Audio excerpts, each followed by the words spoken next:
Hello everyone. One नेस teacher hub channel पर आपका स्वागत है। जैसा कि आपको पता है कि हम हरियाणा जीके से रिलेटेड सभी महत्वपूर्ण टॉपिक कवर कर रहे हैं, जिसमें हमारा जो आज का टॉपिक है वो है हरियाणा का इतिहास और वैदिक संस्कृति। हम एक एक करके सभी महत्वपूर्ण टॉपिक को कवर करेंगे। चलिए शुरू करते हैं आज का टॉपिक। हरियाणा का जो प्राचीन इतिहास है वह बहुत ही गौरवपूर्ण रहा है। यह वैदिक काल से शुरू होता है। हरियाणा राज्य भरतवंश की जन्मभूमि माना जाता है, जिसके नाम से इस देश का नाम पड़ा। हरियाणा राज्य आदिकाल से ही भारतीय संस्कृति व सभ्यता का केंद्र रहा है। हरियाणा की वैदिक भूमि को भारतीय संस्कृति व सभ्यता का पालना कहा जाता है। वैदिक काल में हरियाणा प्रदेश आर्यावर्त का एक मुख्य भाग था। हरियाणा प्रदेश आर्य संस्कृति का शुरू का स्थान रहा है।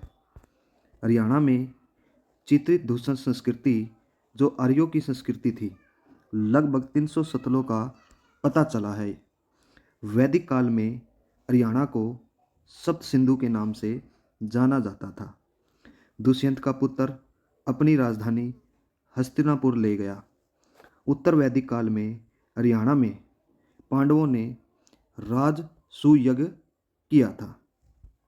अब हम इसके मेन पॉइंट्स को कवर करेंगे और साथ ही हरियाणा जो है और इसके प्राचीन इतिहास के जो साक्ष्य है उसको कवर करेंगे। ब्राह्मण ग्रंथों में ऋग्वेद और उपनिषद में हरियाणा राज्य के सामाजिक और आर्थिक जीवन की जानकारी मिलती है। संस्कृत में रचित ग्रंथ महाभाष्य, हरिश्चरित और राजतरंगिणी आदि ग्रंथों में भी हरियाणा की ऐतिहासिक जानकारी मिलती है। दिव्य वेदांत ग्रंथ में अग्रोहा और रोहतक का वर्णन है। उस समय अग्रोहा सांस्कृतिक केंद्र के रूप में प्रसिद्ध था।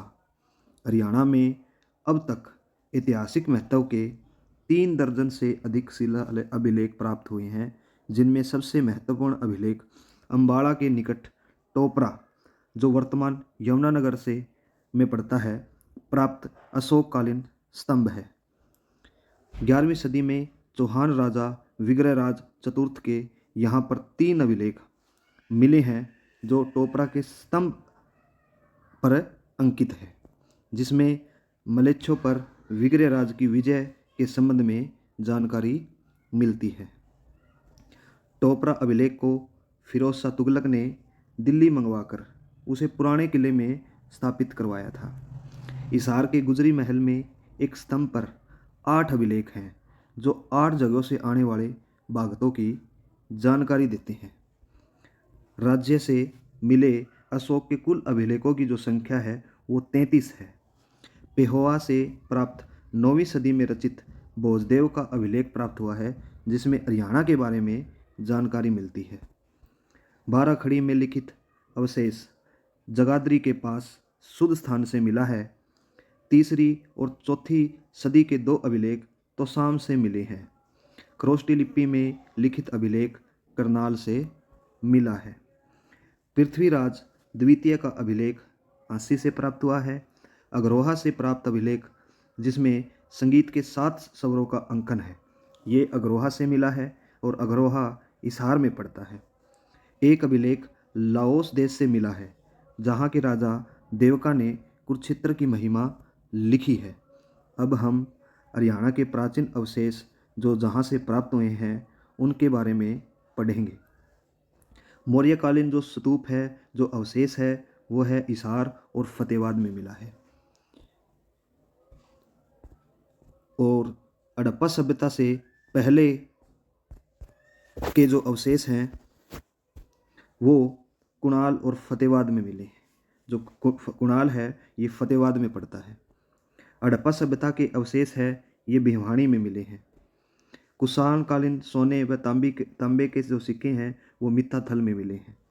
इंडो ग्रीक के जो सिक्के हैं वो खोखरा कोट रोहतक में मिले हैं।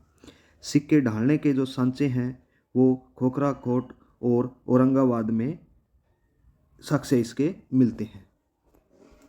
टकसाले हैं ये अग्रोहा और बरवाड़ा से मिले हैं, ये दोनों ही हिसार में पड़ते हैं।